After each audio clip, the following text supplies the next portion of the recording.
Quel est le legs des patriotes? Les patriotes ont enclenché un mouvement qui, au fil des années, va constituer le modèle québécois. On dit modèle québécois comme on peut dire modèle scandinave, modèle français, modèle saxon. Alors le modèle scandinave, on le reconnaît à son tripartisme institutionnalisé. Le modèle français, c'est l'héritage jacobin, centralisé, hiérarchique. Le modèle saxon, c'est le modèle libéral, très marchand. Mais le modèle québécois, lui, repose sur trois piliers. Il repose d'abord sur une société civile organisée, mobilisée. Premier pilier. Deuxième pilier, ça repose sur des hommes et des femmes politiques qui ont des idéaux et qui, en fait, souhaitent le bien-être, le mieux-être, le mieux-vivre de l'ensemble de la population. Autrement dit, des hommes et des femmes politiques qui ont un projet de société. Le troisième pilier du modèle québécois, c'est les mécanismes de dialogue social. Et je dirais que ce modèle prend ses racines dans le projet des patriotes. Alors, je commence d'abord par illustrer la société civile organisée et mobilisée du temps des patriotes. Pourtant, on est avant la révolution industrielle. On est avant le syndicalisme.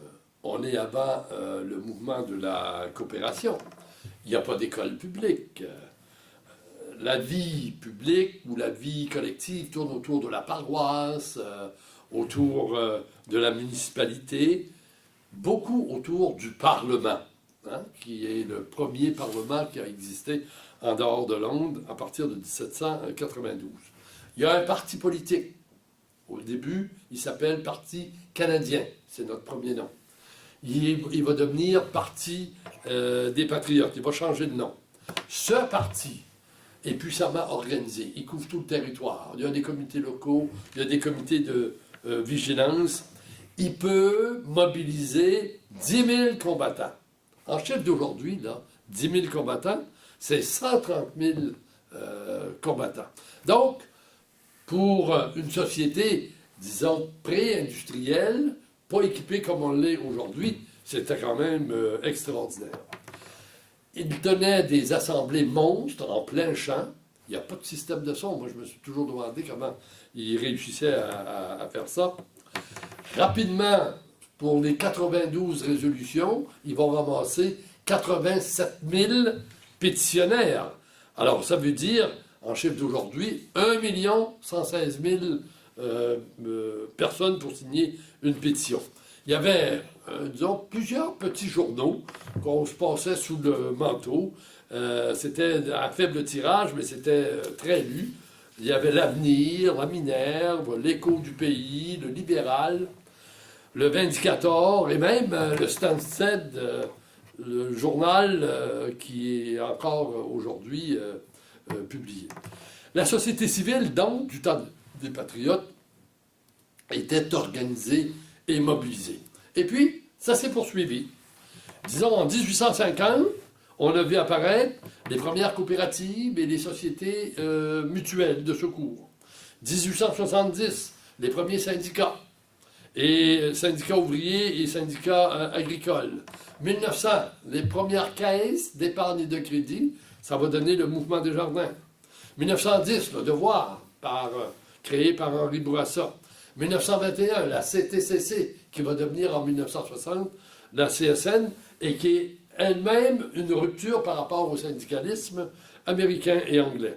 1929, la Ligue de la condition des femmes. 1939, le Père Lévesque qui crée son école des sciences sociales à Laval. 1949, le refus global, les artistes qui prennent la parole et s'expriment, ça fait 80 ans aujourd'hui. Et puis ensuite, il y a eu, disons, les grands mouvements de grève. 1949, l'amiante, 52, Louisville et Dupuis et Frères, 57, Murdochville, 59, la création de Cité Libre, qui publie son premier numéro. Et c'est ensuite la Révolution tranquille qui éclate. Les mouvements sociaux, à cette époque-là, prennent encore plus de place. De telle sorte que, y compris et encore aujourd'hui, le Québec est plus syndiqué que n'importe quel territoire en Amérique du Nord. Il y a ici plus de coopérants que partout ailleurs en Amérique du Nord. Il y a plus d'associations de toutes sortes. Il y a des entreprises d'économie sociale et solidaire encore plus nombreuses. Et il y a des coalitions, des tables de concertation. Bref, globalement, on est 2 fois plus organisé qu'au Canada et 4 fois plus qu'aux États-Unis. Pourquoi? Je pense que le seul fait qu'on soit une société enclavée et qu'on soit aussi une population qui parle français, une population de 2% dans un océan saxon, on est forcément obligé de compter sur les pratiques collectives, associatives. Il faut qu'on se regroupe si on veut effectivement durer. À mon avis, c'est ce qui explique le fait que la société civile au Québec est si développée et si mobilisée. Elle est au cœur du modèle québécois et c'est un atout, c'est même un pilier de la démocratie de notre société. C'est celle-là qui définit l'intérêt général et qui développe des engagements solidaires pour atteindre les objectifs sur lesquels on s'entend. Ça, c'est premier élément, première caractéristique du modèle québécois. La deuxième caractéristique du modèle québécois, c'est la pratique politique, c'est-à-dire l'engagement d'hommes et de femmes qui ont un projet politique à soumettre. Je dirais qu'encore là, les patriotes sont exemplaires. Leur œuvre principale, c'est les 92 résolutions. 92 résolutions qui ont été soumises à un vaste débat public. Hein, on dit qu'une personne sur 6 a participé aux assemblées convoquées par les patriotes à l'époque. Donc, ça a été un vaste débat public qui a entraîné l'adhésion du peuple. En fait, les 92 résolutions, c'est 35 pages serrées d'une vision pénétrante des enjeux sociaux, politiques et institutionnels qui tenaillaient le Bas-Canada à cette époque. En fait, les 92 résolutions étaient aussi tout à fait au diapason des grands débats qui se menaient aux États-Unis, en Europe, sur, disons, l'organisation de la société en rupture par rapport au modèle dominant qui étaient les monarchies. Alors, les 92 résolutions, c'est effectivement le fondement, une proposition du fondement de la démocratie pour asseoir la légitimité du peuple, la séparation des pouvoirs, avoir une fonction publique indépendante, et c'était aussi une charge à fond de train contre toutes les corruptions qui existaient dans ce régime monarchique et colonial. En fait, la teneur de la proposition globale tient à la rupture. Et ça a été, disons, envoyé à Londres et rejeté du revers de la main. Mais, bon, on a connu ensuite une période de 80 ou 100 ans où ce point de vue a été très minorisé, mais par après, il y a eu des hommes et des femmes politiques pour relancer le débat. Le Bloc populaire en 1942, l'Alliance laurentienne en 1957, le RIN en 1960, et ça a été l'équipe du tonnerre de Jean Lesage qui a pu traduire en politique publique les grandes revendications portées par les patriotes. Et je souligne au passage que 2 hommes dans cette fameuse équipe seront ceux qui vont nous piloter le projet de l'indépendance, René Lévesque et Jacques Parizeau, qui étaient déjà dans l'équipe de Jean Lesage, l'un comme ministre et l'autre comme fonctionnaire. Ces hommes politiques et ces femmes politiques, à la faveur de la Révolution tranquille, ont procédé à une mutation substantielle de l'État québécois en le modernisant, disons, de fond en comble, permettant un rattrapage d'abord, mais ensuite une lancée dans le développement économique et social spectaculaire. Ça a été cette même équipe qui a organisé et professionnalisé la fonction publique, de telle sorte que rapidement, le Québec a pu se comparer à toutes les sociétés avancées. La déclinaison moderne des aspirations démocratiques impulsées par les patriotes s'est donc concrétisée en de multiples politiques, mesures et institutions d'inspiration sociale démocrate. On pourrait en citer quelques-uns: les outils économiques, la caisse de dépôt, la Société générale de financement, les stratégies sectorielles de développement. Il y a eu, je le disais tantôt, la professionnalisation et l'indépendance de la fonction publique, surtout par le droit à sa syndicalisation. Et puis, il y a eu la création des ministères stratégiques de l'éducation, ça a entraîné la création des cégeps, le réseau des universités du Québec, la création du ministère des Communications, ça a donné Télé-Québec, le ministère de la Culture qui a permis, disons, la circulation des œuvres artistiques et même des artistes eux-mêmes dans les écoles, y compris au plan international, le ministère de la Santé qui va donner l'assurance santé, l'assurance hospitalisation, la protection de la jeunesse, la création des CLSC, le ministère de la Sécurité du Revenu qui va remplacer les allocations des mères nécessiteuses et la création de la Régie des rentes du Québec, le ministère des consommateurs plutôt, qui va donner l'assurance automobile, l'Office de la protection du consommateur, le ministère des Relations internationales qui va ouvrir le Québec sur le monde et permettre à plusieurs acteurs économiques, comme sociaux, comme politiques et artistiques, de nouer des partenariats internationaux, sans oublier la grande révision, disons, des divers codes, dont notamment le Code du travail, la politique de santé et sécurité au travail, la création de la régie du logement, etc. Donc, ce deuxième volet du modèle québécois qui est la prise en charge par des hommes et des femmes politiques, disons que en s'inspirant des patriotes et quand on suit la courbe historique, le Québec a véritablement, je dirais, assis ou permis à ces hommes et à ces femmes de réaliser de très grandes choses. Le troisième pilier du modèle québécois, ce sont les mécanismes du dialogue social. Alors, la société civile au Québec a produit régulièrement des innovations sociales que l'État québécois a transformées et pour universaliser les gains sur l'ensemble de la population. Je rappelle qu'à l'époque, le mouvement syndical, la CSN en particulier, a créé les associations coopératives d'économie familiale. Ça va donner l'Office de la protection des consommateurs. À la fin des années 60, début des années 70, la société civile a créé plusieurs centres communautaires. Avec Castonguay-Neveu, ça va donner la création des CLSC. Les caisses d'épargne et de crédit qui se sont développées dans les années 50-60, ça va donner notamment la Caisse d'économie solidaire, qui est un outil de développement de tout secteur coopératif et des OBNL. Le mouvement des femmes a créé 2000 garderies.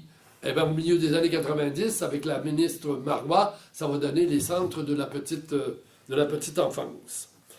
Des bénévoles ont mis sur pied, tout au cours de ces années, des offices de terrain de jeu, des camps de vacances, des groupes d'achat, de garages coopératifs, de comptoirs alimentaires.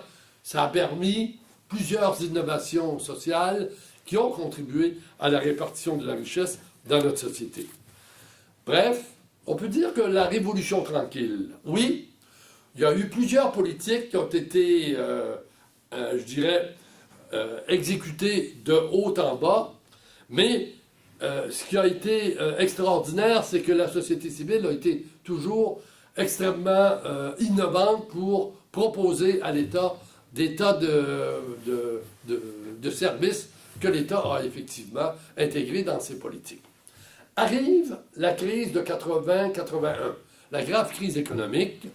Hein, je vous rappelle, le taux de chômage s'est multiplié par 2 puis par 3. Les taux d'intérêt ont grimpé jusqu'à 22. Le secteur manufacturier a été cassé en deux. Le dérapage des finances publiques. Bref, la crise de 81-82, et c'est René Lévesque qui est au pouvoir, a été une occasion d'expérimenter et de réorienter la gouvernance québécoise. René Lévesque, devant cette situation, a convoqué tous les grands acteurs de l'économie et du social de la société québécoise. Ça a été le début des sommets régionaux, sectoriels, nationaux, et a découlé de toute cette pratique plusieurs propositions du type la création de la table nationale de l'emploi, corvée habitation, la création des fonds de travailleurs, la création du régime d'épargne action, la création des MRC. Et dans tous ces mécanismes, la société civile est présente. Alors, autrement dit, l'État a décidé, devant la crise, d'ouvrir, je dirais, ses tables pour faire en sorte que la société civile puisse participer à la réflexion et à la co-construction des politiques qui allaient suivre. Bourassa revient aux affaires au milieu des années 80. Rappelez-vous, il est très, très tenté par des approches néolibérales. Alors, il commande des rapports à différents acteurs de la société économique. Ça donne ce qu'on appelle les rapports des sages, mais plus simplement, le résultat net de leur proposition, c'est de proposer un État Provigo, parce qu'un des rédacteurs, c'était le patron de Provigo, qui s'appelait Paul Gobeil. Alors la société civile s'est mobilisée contre cette perspective-là. Assez rapidement, Bourassa a écarté ces rapports-là pour renouer avec la pratique que René Lévesque avait développée, c'est-à-dire de mettre à contribution la société civile. Ça va donner des régies régionales de la santé, là où les docteurs ne sont pas majoritaires, mais il y a des acteurs de tous les secteurs d'activité qui sont à la table. Ça va donner la Société québécoise du développement de la main-d'œuvre, la SQDM, là où les partenaires du marché du travail sont majoritaires. Ça va donner la première politique régionale avec le ministre Picotte. Plus tard, ça va donner les grappes industrielles, qui sont également des mécanismes où la société civile, les syndicats en particulier, travaillent avec le secteur patronal pour développer des politiques sectorielles. En parallèle, il y a le Forum pour l'emploi. Le Forum pour l'emploi qui réunit alors là toute la société civile, les organisations syndicales, les organisations patronales, les grands réseaux municipaux de l'éducation, de la santé, même les églises, les mouvements sociaux, les femmes, les jeunes, les communautés culturelles, évidemment les regroupements de l'économie sociale et solidaire. Le Forum pour l'emploi a comme objectif d'élaborer et de promouvoir des politiques de développement socio-économique du Québec. Et ça s'avère être un véritable laboratoire dans lequel on va sortir plusieurs grands consensus qui vont alimenter précisément les politiques publiques. Souligne au passage que autour de ces tables, il y avait autant de fédéralistes que de souverainistes.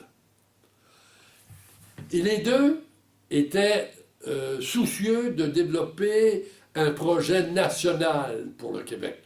On ne s'entendait pas sur la finale politique, mais les deux, autant les souverainistes que les fédéralistes, on voulait le mieux-être du Québec. Donc, les fédéralistes avaient un projet national. Je ne crois pas qu'aujourd'hui, on puisse dire que les fédéralistes ont un projet national pour le Québec. ils ont abandonné parce qu'ils savent que la seule proposition qui a sa table au Canada, c'est l'intégration. Je le dis au passage. Bon, pour poursuivre, alors après Bourassa, c'est Jacques Parizeau. Encore là, Jacques Parizeau développe des politiques où la société civile est mise à contribution, le développement des carrefours jeunesse-emploi, le secrétariat à l'action communautaire, la politique de reconnaissance de l'action communautaire. Mais je dirais l'exercice achevé de cette nouvelle gouvernance, ça demeure le sommet convoqué par Lucien Bouchard en 1996 suite à l'échec référendaire.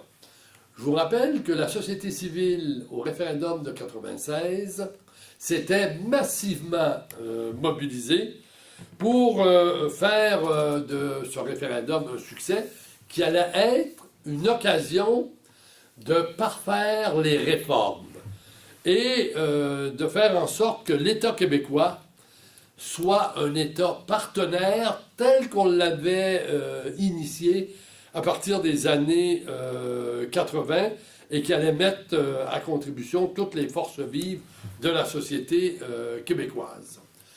Mais le référendum avait été perdu, on pourrait dire davantage volé, et Lucien Bouchard a décidé de tenir un sommet national. Je rappelle, c'est un sommet sur l'économie et l'emploi. Il y a 4 comités, un sur Montréal, un sur les régions, un sur le secteur privé, puis un sur l'économie sociale et solidaire. Alors, tous les grands acteurs financiers, sociaux, même on dit que c'est un sommet quadripartite. C'est pas rien que le patronat, les syndicats puis l'État. C'est aussi l'ensemble de la société civile qui est convoqué. Et sort de ce sommet-là des grands consensus, d'abord sur la priorité de l'emploi, révision de la fiscalité pour faire en sorte que la fiscalité soit plus équitable, et plusieurs réformes. La réforme Chevrette, alors la réforme Chevrette, c'est de développer des mécanismes de développement économique dans toutes les régions, création des centres, des corporations de développement régional. Il y a la réforme Marois, c'est la création des centres de la petite enfance. Il y a la reconnaissance de l'économie sociale et solidaire, création du chantier de l'économie sociale et solidaire. Il y a la réforme AREL, avec le rapatriement de la juridiction de la formation professionnelle et la création d'emplois Québec. Il y a l'équité salariale qui fait partie de l'ensemble. Et puis la lutte à la pauvreté par la création d'un fonds de 250 millions alimenté par une taxe spéciale des banques. Résultat net de cette nouvelle gouvernance dans le cadre du Forum de 1995, c'est un redressement rapide des finances publiques. On a comblé les écarts au niveau du chômage par rapport au Canada en l'espace de 5 ans. On a comblé les écarts aussi au niveau de la formation professionnelle. Et tout ça parce qu'il y avait aussi un comité de suivi de la société civile pour s'assurer que les décisions qu'on prendrait seraient des décisions qui seraient appliquées et donc sur lesquelles on pourrait vérifier les résultats. J'ouvre ici une parenthèse. Lucien Bouchard a proposé le déficit zéro auquel on a participé. Je voudrais soumettre que le déficit zéro de Lucien Bouchard, ça a été en contrepartie je dirais, de politique publique majeure. Quand on pense à la réforme Chevrette, la réforme AREL, les CPE, la création du chantier de l'économie sociale et solidaire, oui, il y a eu assainissement des finances publiques, mais il y a eu des gains sociaux majeurs. Le déficit zéro de Couillard qu'on vient de vivre, ça a été du scalpel et ça a été de la redistribution de la richesse de bas en haut, c'est-à-dire que c'est les riches qui s'en sont sortis avec davantage de richesse. Donc, le modèle québécois, dont les racines viennent des patriotes, est un vrai legs. C'est en fait la démocratie pour faire converger les intérêts du peuple et développer la capacité de les satisfaire. D'une certaine manière, le débat que les patriotes ont engagé, leur résolution qu'ils ont fait adopter et leur mobilisation préfiguraient les mécanismes du dialogue social que nous chérissons aujourd'hui, mais que malheureusement, le régime libéral de Jean Charest et de Couillard ont sérieusement mis à mal.